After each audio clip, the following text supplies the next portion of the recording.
Hi, in this video I will show you how to dispute a transaction on the PayPal. So the process is pretty simple. So if you have sending money to someone to order some product or something like this, or someone asking for you money, and in return he or she will give you something, and someone scammed you, let's say. So now you want to dispute that transaction. So you have to simply follow this procedure. First of all, open your PayPal and you have to log into your account. You will see screen like this. After that, you have to click on the activity.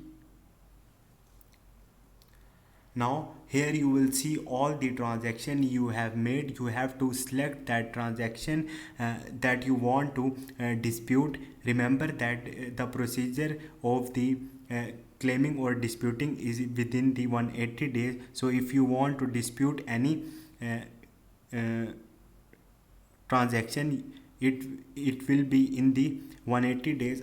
Once you will select that, you can simply you have to simply write about the problem to the PayPal. Once the PayPal will verify your problem, and if you are on the right, PayPal will dispute that transaction. So in this way you can dispute any of the transaction on the PayPal, but only if you are on the right or the truth. So this is the procedure. Hope this video will helpful for you. See you next time. Thank you.